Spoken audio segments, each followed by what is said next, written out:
All right, Murray Zimbabwe. So chiri kuitika right now ndechekuti I think most of you maona news dziri kutaura kuti idzo President Mnangagwa, as we are speaking right now, vakansela trip yavo yekuenda kuBulawayo kwanga kuna vachiwenga nezuro, uko vachiwenga vakataura a speech yakatenderera publicly ichitaura iyo kuti President Mnangagwa vachapinda kuBulawayo vonoona that same mine entrench yeah, that vonoita zvavanoita. So right now news dzapinda dzatenderera kuti majournalist anga ari paairport kungomo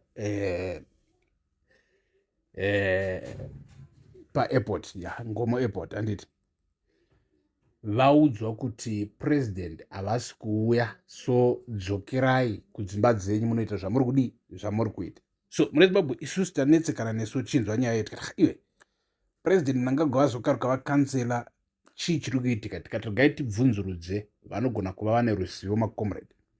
Ndopatapinzigwa news dzatapinzigwa right now kuti Mnangagwa, things are really high stake, although vari kuuya kuno kuvanhu vachiita senge zvinhu zviri stable, zvinhu zviri normal, but zvinhu hazvisi normal. Hazvisi normal. Why? Tambokuudzai panapa about a meeting iri kuitwa nachiwenga naGeneral Matatu. So right now we haven't confirmed kuti tinzwe kuti yati yaitwa here or what is happening, but tiri kunzwa kuti that is the reason why there are things that are happening, developments, movements, and a potential yekuti umwe uno ari kuhla betrayals, kutengeswa handiti.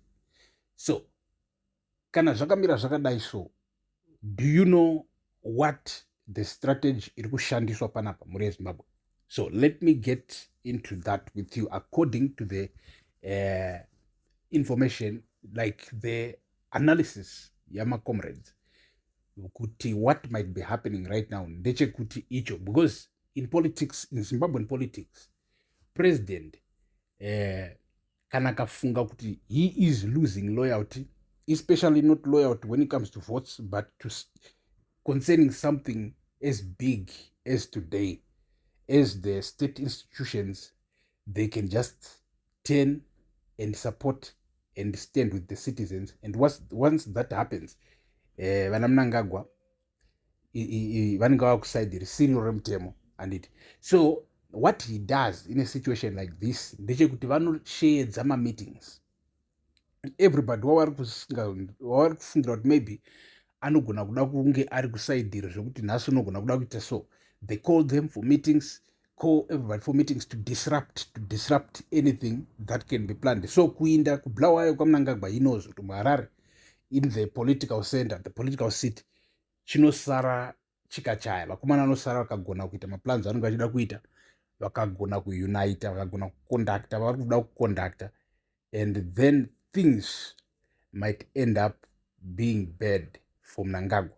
So that is one of the big reasons that might have caused President Mnangagwa kuti vakansele trip yavo yekuBulawayo, because zvekuonekawo pava business pakuvhuravhura zvinhu vanozvifarira, but musi wa31 is too high stakes kuti president vaafode kunovhuravhura businesses, kunovhuravhura companies ipo pakamira. So it's too high stakes. So right now zviri kutaridza kuti president has chosen kuzama kugadza. So hazvishamisi mukanzwa kuti kune meetings asingaperi aitika, but garai panapa, because this is still a developing story, it's still fresh, and kuchiri kuma1 right now, zuva rina kwaratitrainda handiti.